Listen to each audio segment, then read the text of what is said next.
Hello, everybody. Some old guy with MS here once again. In this video, I want to talk about investing again. I very recently joined Wall Street Bets. Wall Street Bets is the subreddit on Reddit that got a bunch of people to buy GameStop, and it went from like a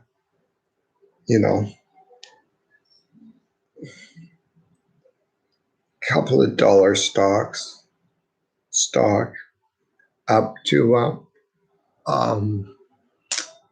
I think at the high point it was like $600 or $700. I mean, that is just incredible. So they did that with GameStop, and now they're trying to do it with some other stocks. And yes, I got caught up in the hype and emotion and thinking I can make a fortune in a quick time period. So I bought some AMC. AMC is a theater company in the States. And see, the rumor is the short sellers kind of thought, theaters. No one's going to go to theaters. We have all these streaming services. And, they might be right.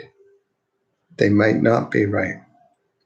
So anyway, Wall Street Bets, said, okay, we should all buy AMC and drive the price up. So again, it was really low in the single digits, and they drove it up to the high was in the 60s, I think. But they keep saying, posts keep saying the short squeeze is yet to come. Short squeeze is just about here. And there were a couple of comments and posts that said, we just got to keep it above $60. Well, it has hit $60 several times, but it always pulls back. And then there's all these comments and YouTube videos. They say, come on, you apes, stand together. Don't sell. The short squeeze is coming.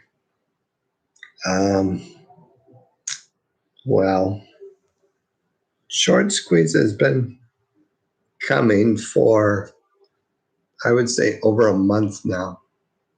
And I guess I'm one ape that is kind of getting fed up with it. Today we closed at 57 something. So I think next time it is like at 61 or 62. I'm going to sell and take my $10 a share profit. I mean, a little profit is better than no profit. And, I don't want to wait the rest of my life for this damn short squeeze. Now, I have no doubt that they're very, very close to a short squeeze. And I have no doubt that it could happen. But what I think is they've got enough retail investors buying into the stock to push it up to just below 60. And they need more people to buy the stock. Now, the problem is, and the problem with Wall Street bets is they are, well, I shouldn't say like Wall Street bets. It's not a they. It's a loose conglomerate of individual investors like me. But what will happen on Wall Street bets? I've looked through it lately, and someone will post, put all my money in BP, BlackBerry. It's gonna go to the moon. Come on, let's buy some. Then someone else will post, I put all my money in CLOV. It's my college future. Hopefully, I'll make it back and enough money that I don't need to go to college. CLOV to the moon. And the trouble is, there's 6, 7, 10, probably 10, maybe even 15 of these stocks that they're all going, yeah, put your money in this and we'll push it to the moon. Well, I don't think there are quite enough of us apes, small-time investors, to push all these stocks to the moon. We could probably do one. We could do one, cause a short squeeze, and that'll take it the rest of the way. But we are divided. Wall Street bets became famous and showed their true strength when someone said, hey, look at GameStop. There are more shorts than the float. We can do something with this. Buy GameStop. And so people did. And they did push it to the moon. It has since come back a bit, but still it's way higher than it was.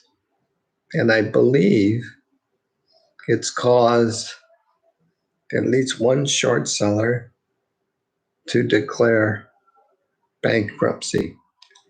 Now,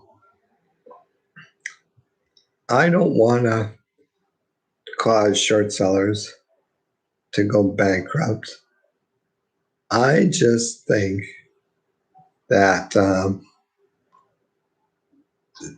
that whoever it was on Wall Street bets that noticed there were more shorts than shares in the float, um, they discovered a way to push a stock up, cause a short squeeze, and make tons of money.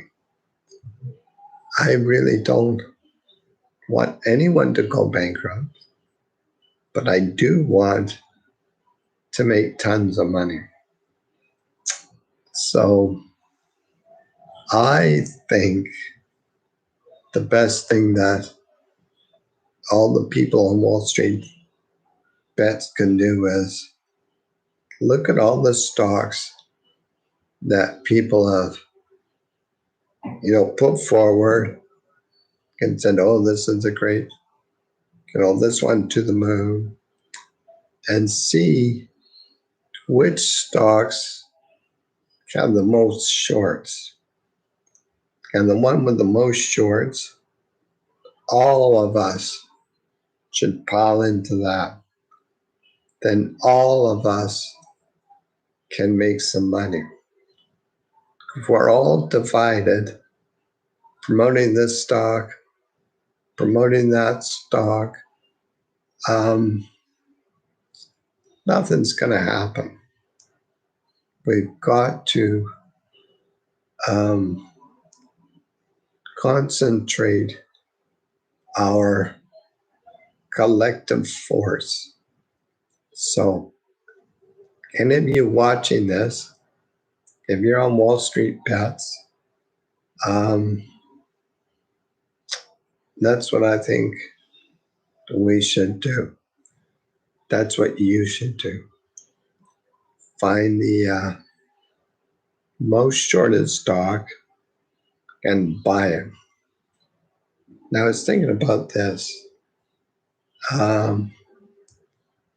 One other thing that I think we possibly could do is once we find a stock that's well shorted, buy shares in it, and then buy a short position. But the way shorts work is you borrow someone's stock, you sell it, you buy it back later, and you give the person back the stock that you bought at a lower price. And you collect the difference. And if there are more shorts than there is a float, then they can't buy it back. And they're in a real pickle.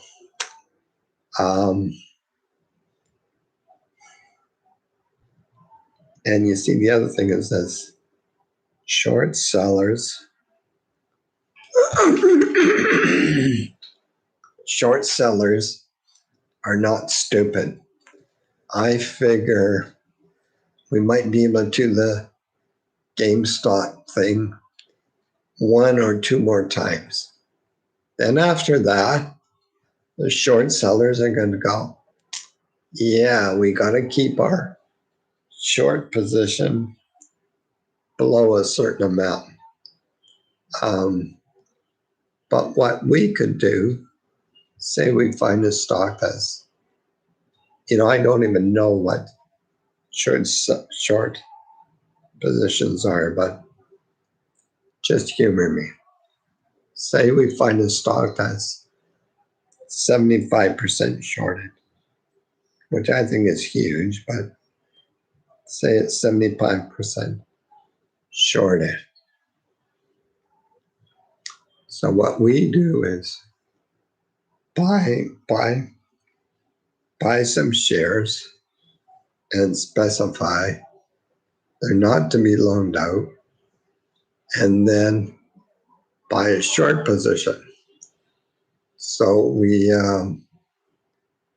borrow the shares from somewhere, but don't sell them. Just hang on to them. So what that does is it pushes up the number of shorts, although they're not truly shorts. It pushes up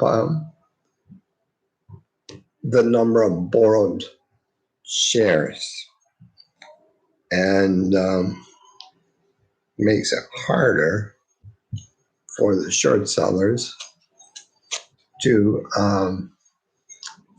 buy the shares back. And that, I think, will work.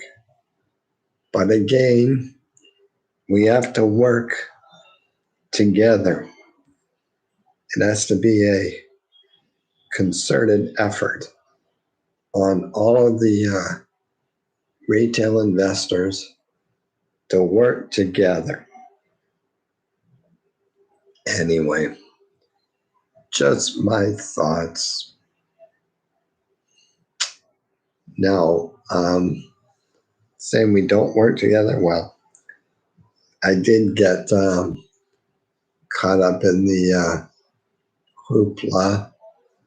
I have a position in AMC.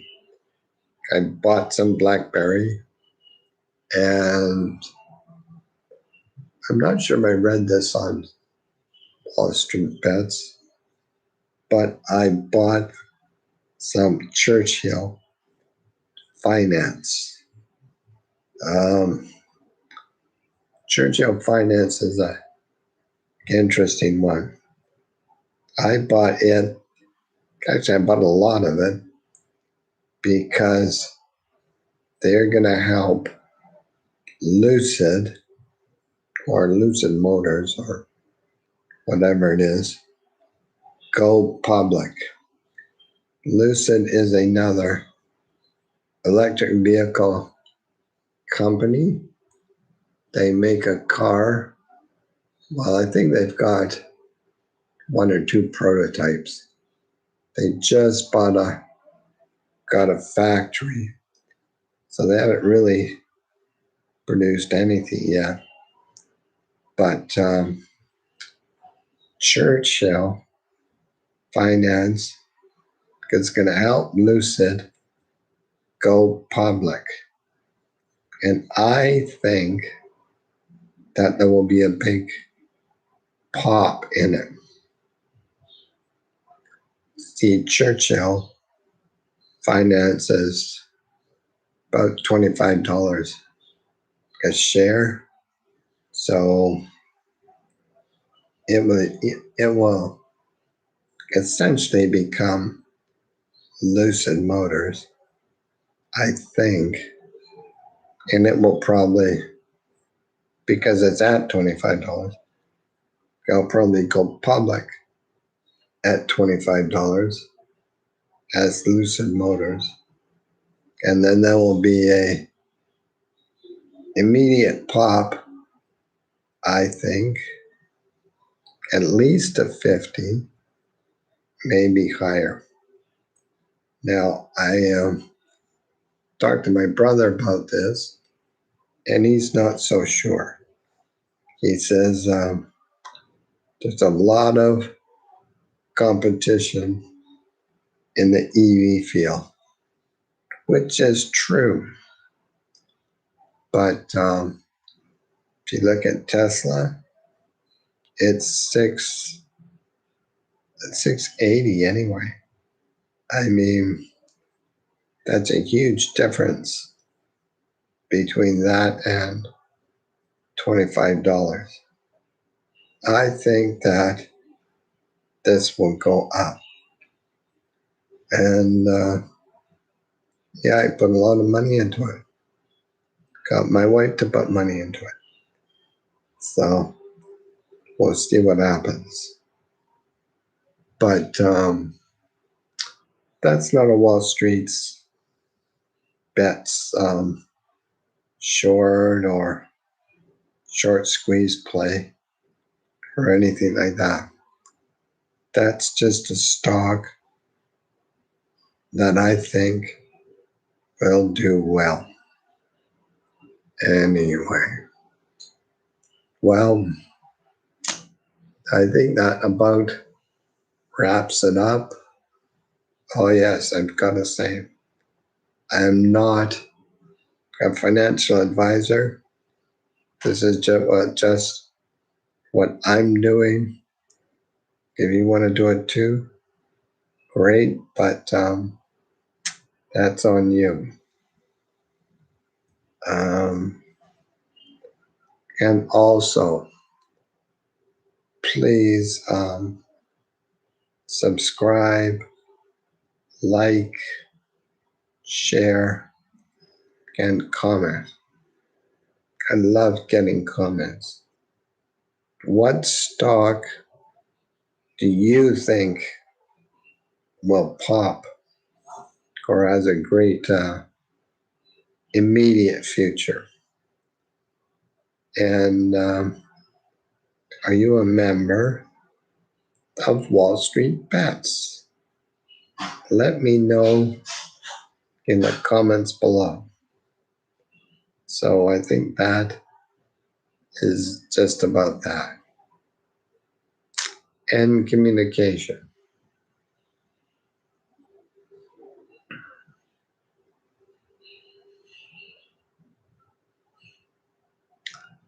Okay, this is not for you. Start listening. Musgrid 881. Click.